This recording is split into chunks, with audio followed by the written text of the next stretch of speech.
Hello students, আমি Nitish sir জ্ঞানজ্যোতি coaching সেন্টারের পক্ষ থেকে তোমাদের প্রত্যেককে জানাই আরও একবার স্বাগত। তো স্টুডেন্টস, আজকে আমি তোমাদের সঙ্গে যে বিষয়টি নিয়ে আলোচনা করব সেটা হচ্ছে তোমাদের উচ্চ মাধ্যমিক তৃতীয় সেমিস্টার বা থার্ড সেমিস্টার তোমাদের আমি ধারাবাহিকভাবে যে ক্লাসগুলো নিচ্ছিলাম তার আজকে আমরা বেশ কয়েকটা ক্লাস পেরিয়ে এসেছি, অর্থাৎ আজকে কিন্তু 4 নম্বর ক্লাস, ফোর্থ ক্লাস, অর্থাৎ আমরা ফোর্থ ডে ক্লাসে চলে এসেছি এবং সেখানে আমরা পর্যটকদের চোখে যে প্রথম পার্টটা ছিল সেখান থেকে আমরা ধারাবাহিকভাবে ক্লাসগুলো করছি। আজকে 10 দিন অলরেডি হয়ে গেল আমাদের ক্লাসগুলো শুরু হয়েছে। তোমরা যারা ভাবছো যে আমাদের সেন্টারে যুক্ত হবে তারা অবশ্যই অনলাইন অথবা অফলাইনে কিন্তু আমাদের সেন্টারে যুক্ত হতে পারো। আমাদের অফিসিয়াল নাম্বার 7076398606 নাম্বার অথবা 6295916282 নম্বরে সরাসরি চাইলে কিন্তু যোগাযোগ করতে পারো। তোমাদের কোর্স ফি রয়েছে একদম সামান্য সাধ্যের মধ্যে। চলো শুরু করছি আজকের ক্লাসটা। দেখো, আমি প্রথমেই বলবো তোমাদের এমসিকিউ প্রশ্ন, শুধুমাত্র যদি এমসিকিউ প্রশ্নের কথা ভাবো তাহলে কিন্তু কোনোদিনও তোমাদের ভালো রেজাল্ট হতে পারে না। তোমাদের কিন্তু টেক্সচুয়ালটা খুব ভালো করে পড়তে হবে, তবেই তোমরা ভালো কিছু করতে পারবে। তো এখানে কি রয়েছে দেখো, প্রথমে বলছে মার্কো পোলো ছিলেন একজন ভেনিসীয় বণিক, পর্যটক এবং লেখক। তার ভ্রমণ কাহিনী the travels of Marco polo very very important বইটিতে লিপিবদ্ধ করেছিলেন। তাকে মধ্যযুগের পর্যটকদের রাজা বলা হয়, এই লাইনটাও কিন্তু ভেরি ভেরি ইম্পর্টেন্ট। দেখো, একটা বিশেষত্ব কি বলতো, আমাদের সেন্টার থেকে তোমাদের যে বিষয়গুলো আমরা পড়াচ্ছি সেখান থেকে আমরা কিন্তু যে স্লাইড করে নিয়েছি বা টপিকগুলো তুলে নিয়েছি, এগুলো কোনো পার্টিকুলারলি বইয়ে কিন্তু তোমরা ভালো মতো পাবে না। একটা বইয়ের মধ্যে পার্টিকুলারলি সমস্ত কিছু কিন্তু পাবে না। আমরা বিভিন্ন জায়গা থেকে কালেক্ট করে, বিভিন্ন বই থেকে কালেক্ট করে তারপরে তোমাদের দিচ্ছি। ওকে, সুতরাং খুব ভালো করে ফলো করবে। কি বলেছে দেখো, মার্কো পোলো 1254 সালের 15ই সেপ্টেম্বর ইতালির ভেনিসে কিন্তু জন্মগ্রহণ করেছিল। এখানে 1271 সালে 17 বছর বয়সে মার্কো তার বাবা নিকোলো পোলো এবং কাকার সাথে এশিয়ার উদ্দেশ্যে কিন্তু যাত্রা করেছিল।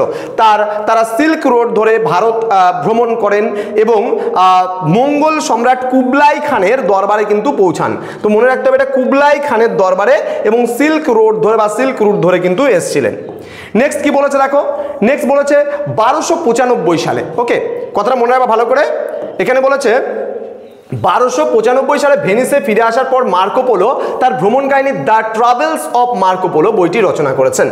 এই বইটিতে চীন, ভারত, দক্ষিণ পূর্ব এশিয়া এবং অন্যান্য এশীয় অঞ্চলের সংস্কৃতি, অর্থনীতি এবং ভৌগোলিক বৈশিষ্ট্য সম্পর্কে কিন্তু বিস্তারিত বিবরণও কিন্তু রয়েছে।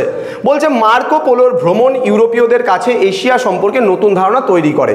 মার্কো পোলো চীনের পাশাপাশি ভারতেও কিন্তু ভ্রমণ করেছিলেন। তিনি ভারতের বিভিন্ন অঞ্চল সম্পর্কে তার বইটিতে কিন্তু উল্লেখও করেছেন। মার্কো পোলোর ভ্রমণ কাহিনী মধ্যযুগীয় ইউরোপের জন্য একটি মূল্যবান ঐতিহাসিক দলিল, আমরা এটা বলতেই পারি। এটি এশিয়া এবং ইউরোপের মধ্যে সাংস্কৃতিক ও বাণিজ্যিক সম্পর্কের ক্ষেত্রে কিন্তু একটি গুরুত্বপূর্ণ ভূমিকা কিন্তু পালন করে। খুব গুরুত্বপূর্ণ টপিকগুলো বা খুব গুরুত্বপূর্ণ পয়েন্টসগুলো নিয়ে শুধুমাত্র আলোচনা করা হলো মার্কো পোলো থেকে। তো এবার জেনে নেব আমরা মার্কো পোলো থেকে কিছু এমসিকিউ প্রশ্ন। তোমরা দেখতেই পাচ্ছ, মার্কো পোলো কোন দেশের পর্যটক ছিলেন, হবে ইতালি। এবং যদি অপশনে তুমি ভেনিস পাও তাহলে ভেনিসও কিন্তু ঠিক করবে, কারণ ইতালি আর ভেনিস কিন্তু ইতালির মধ্যে একটা শহর কিন্তু ভেনিস। ওকে, বলতে মার্কো পোলো কত সালে এশিয়া ভ্রমণ করেছিল, তাহলে হবে ত্রয়োদশ শতাব্দীতে। মার্কো পোলো কোন সম্রাটের দরবারে দীর্ঘদিন ছিলেন, আমি বারবার করে বললাম জায়গাটা ইম্পর্টেন্ট, কুবলাই খানের দরবারে কিন্তু ছিল। নেক্সট বলতে মার্কো পোলোর বিখ্যাত গ্রন্থের নাম কি, the travels of Marco polo. Next বলতে মার্কো পোলোর ভ্রমণ কাহিনীতে কোন দেশের বর্ণনা বিশেষভাবে উল্লেখযোগ্য, তাহলে হবে চীন। দেন বলতে মার্কো পোলো কোন পথ ধরে এশিয়া ভ্রমণ করেছিল, এটা সিল্ক রোড বা সিল্ক রুট ধরে কিন্তু ভ্রমণ করেছিল। নেক্সট বলতে মার্কো পোলোর ভ্রমণ কাহিনী ইউরোপীয়দের কাছে কিসের পরিচয় তুলে ধরে, এটা এশিয়ার সম্পদ ও সংস্কৃতি সম্পর্কে। দেন বলছে মার্কো পোলো কত বছর বয়সে এশিয়া যাত্রা করেন, হবে 17 বছর বয়সে। মার্কো পোলো কত বছর বয়সে কত বছর আর কি কুবলাই খানের দরবারে ছিলেন, তাহলে হবে 17 বছর। নেক্সট, মার্কো পোলো তার গ্রন্থে কোন ভারতীয় বন্দরের কথা উল্লেখ করেছেন, এটা হবে কোচিন। নেক্সট, মার্কো পোলো জন্মগ্রহণ করেছিলেন কোথায়, ভেনিসে।